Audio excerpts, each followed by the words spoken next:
बिस्मिल्लाहिर्रहमानिर्रहीम। नाजरीन अस्सलाम वालेकुम। आज के व्लॉग में मैं आपको खुश आमदीद कहता हूँ। आज एक अहम डेवलपमेंट हुई है। परसों अगर हमने देखा था तो पाकिस्तान का एक आला दर्जे का जो वफ़द था, इसहाक डार साहब जो कि डिप्टी वज़ीर आज़म है, वो हफ्ते पहले जो है वो काबुल गए थे। और आज जो ख़बर आई है और ख़बर ये है कि मोहसिन नकवी साहब जो पाकिस्तान के वज़ीर दाखिला है, वो वज़ीर दाखिला के साथ साथ वो एक अहम शख्सियत भी है, वो काबुल पहुंच गए हैं। अभी सवाल ये है कि आज से जिस तरह मैंने कहा है एक हफ़्ता पहले जो आला डेलीगेशन जिसमें डिप्टी वज़ीर आज़म, वज़ीर ख़ारिजा और साथ ही जो है वज़ीर रेलवे थे जो हनीफ अब्बासी साहब थे और बाकी दीगर अहम शख्सियात थे, उसके बाद क्या ज़रूरत पड़ी कि मोहसिन नकवी साहब जो है वो अब काबुल गए। अगर आपको पता है, आज से 2 दिन पहले मोहसिन नकवी साहब ने एक प्रेस कॉन्फ्रेंस किया था और उसमें उसने कुछ बातें की थी। उसमें सबसे अहम बात ये थी कि अफ़गान जो POR कार्ड होल्डर्स है उनको अब मज़ीद जो है नहीं दी जाएगी, मतलब एक्सटेंशन नहीं दी जाएगी। और उससे एक दिन पहले जो इस्लामाबाद हाई कोर्ट का जो फ़ैसला था वो यही था कि अफ़गान महाजिरीन को जो है POR कार्ड होल्डर्स को मज़ीद मोहलत नहीं दी जा सकती। अभी हुकूमत अगर चाहे तो उसको निकाल सकती है। तो इस वक्त जो जितने भी अफ़गान है पाकिस्तान में वो इल्लीगल है एज ए पॉलिसी, जिनके पास वीज़े नहीं है। तो एक इस पे बात करेंगे कि वाकई यही एक मौजू है जो वज़ारत दाखिला के साथ और वहाँ पे दीगर हुकाम के साथ डिस्कस होगी या और दीगर मसाइल क्या होगा। इसी तरह जो एक और अहम मसला है वही जो बाजवड़ में जो हमले हो रहे हैं और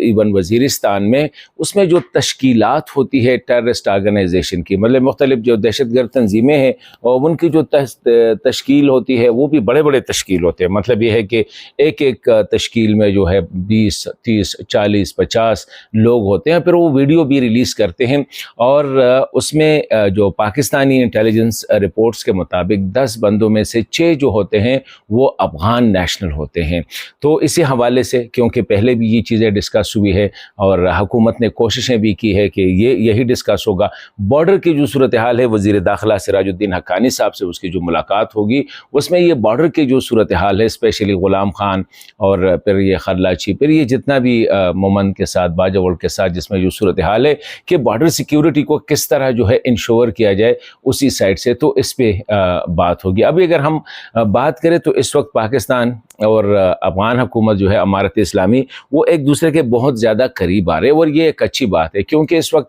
ईरान जिस तरह अफ़गानों के साथ डील कर रहा है, तकरीबन 1 महीने के अंदर तकरीबन कुछ कहा जा रहा है कि कुछ 7-8 लाख के करीब जो है अफ़गानों को ज़बरदस्ती निकाला गया बेसर सामानी के आलम में। इसी तरह कोई इस वक्त एक ही मुल्क है जो अफ़गानिस्तान के साथ थोड़ा सा हाथ होला रखा है, वो पाकिस्तान है, स्पेशली रेफ्यूजीज़ के हवाले से। हालांकि हमने देखा कि जर्मनी से भी इससे पहले 28 बंदों की एक शिप आई थी और जुम्मे को जो है तकरीबन 81 जो और दीगर अफ़गान हैं, मर्द सिर्फ, ख़वातीन जो थे उसको छोड़ दिया गया, उसको वापस भेज दिया है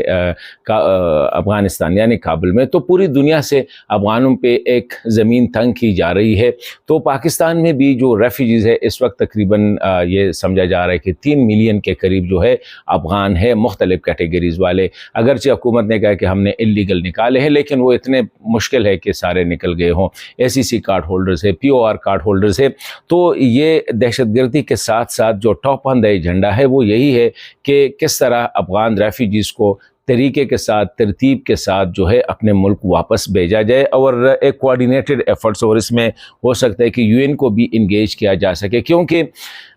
मसला अभी आएगा पाकिस्तान में आइंदा दिनों में। क्योंकि जब भी हुकूमत की तरफ से तो यही है कि आप POR पे थोड़ा सा हाथ होला रखे, पुलिस को इंस्ट्रक्शन दे, लेकिन फिर भी अगर उनको पकड़ा जाता है तो ये एक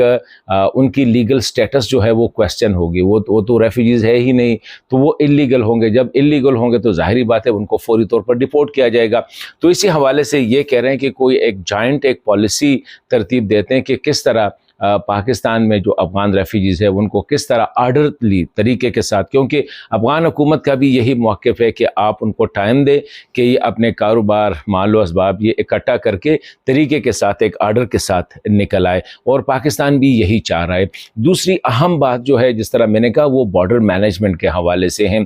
پاکستان نے جتنے بھی کوششیں کی اپنی سائڈ پہ، لیکن ظاہری بات ہے یہ 2600 کلومیٹر لمبی بارڈر ہے، تو اس پہ اتنے آسانی کے ساتھ آپ وہ نہیں کر سکتے اگر دوسری سائڈ آپ کو پراپر ہیلپ مہیا نہ کرے۔ تو ظاہری بات ہے یہ منسٹری آف انٹیریئر کے ساتھ ہے بارڈر جو ہے، اور وہاں پہ بھی منسٹری آف انٹیریئر کے ساتھ ہے۔ تو سراج الدین حقانی صاحب سے اسی حوالے سے یا منسٹری آف انٹیریئر سے اسی حوالے سے بات ہوگی کہ کس طرح آپ اپنی سائٹ کو بھی آپ پراپرلی مانیٹر کریں، کیونکہ پرابلم یہ ہے کہ افغان لیڈرشپ جو ہے، طالبان لیڈرشپ، وہ تو ڈیفینیٹلی اس پہ شور ہے کہ کوئی بھی جو ہے افغانستان کی سرزمین استعمال نہیں کرے گا، کوئی بھی افغان جو ہے پاکستان سے افغانستان سے باہر جا کے جہاد وغیرہ یا پاکستان میں نہیں لڑے گا۔ لیکن اب جو نچلے لیول کے کمانڈرز ہے وہ بارڈر پہ چیک پوسٹوں پہ جو ہوتے ہیں، ظاہری بات ہے ان کی ایک 20-25 سالہ جو ہے TTP کے ساتھ یا ان لوگوں کے ساتھ ایک زندگی رہی ہے، تو ان کی سمپتھیز ہے، اور پھر اس طرح جو ایک افغان جو ہے جو افغانستان کی حالات بھی بدقسمتی سے بہت خراب ہیں، تو وہ بھی یہ پاکستانی رپورٹس کے مطابق اگر کابل سے انسٹرکشنز ہے، لیکن جو بارڈر لیول پہ یا ڈسٹرکٹ لیول پہ انٹیریئر کے جو افسران ہیں وہ وہی آرڈر جو ہے وہ پراپرلی امپلیمنٹ نہیں کرتے۔ تو اسی حوالے سے بات ہوگی، اور آخر میں یہ کہوں گا کہ یہ افغانستان اور پاکستان کے درمیان جو اچھی بات یہی ہے کہ جو ہائی لیول پہ یہ جو رابطے شروع ہوئے ہیں، جس طرح میں نے کہا کہ وزیر داخلہ، وزیر خارجہ، ڈپٹی پرائم منسٹر بھی ہے، اس کے ساتھ وزیر ریلوے، اس کے ساتھ دیگر سینئر افسران جو تھے شامل تھے، تو یہ ایک اچھی پیش رفت ہے کہ اب فوکس کیا جا رہا ہے ٹریڈ پہ، کنیکٹیویٹی پہ، اور انہی چیزوں پہ فوکس کیا جا رہا ہے۔ لیکن اس میں ٹاپ جو ہے وہ ویزا کا جو ہے کہ کس طرح افغانوں کے لیے ویزا دینے میں آسانی پیدا کی جائے، کیونکہ بہت زیادہ الزامات آ رہے ہیں۔ اکثر افغان کہتے ہیں کہ ویزے جو ہے وہ پیسوں سے دیے جاتے ہیں، تو ویزا ایک ایشو ہے اس پہ کہ کس طرح ان کے یہ کنسرن جو ہے ان کو ایڈریس کیا جائے، اور ویزے کی جو ایشوئنس ہے اس کو آسان سے آسان بنایا جائے۔ تو یہ بھی ویزا کا جو ایک مسئلہ ہے یہ بھی ٹاپ آف دا ایجنڈا ہے کہ افغانوں کے لیے کس طرح ویزا ایوارڈ کرنے میں آسانی پیدا ہو، کیونکہ ابھی تو یہ ٹریڈرز کے لیے، بزنس مین کے لیے ہے، لیکن عام لوگوں کے لیے ابھی بھی مشکلات ہے، اور رپورٹس یہی آ رہی ہے کہ پاکستانی ویزے میں بڑے بڑے رشوت لیے جاتے ہیں، اور حالانکہ ویزا بھی حکومت کے لیے بہت کم ہے، لیکن آگے جو ظاہری بات ہے یہ ہر جگہ پہ یہ ریکٹس ہوتے ہیں، کرپشن ایک مسئلہ ہے اسپیشلی تیسری دنیا میں، تو اسی حوالے سے بھی اس دورے میں بات چیت ہوگی۔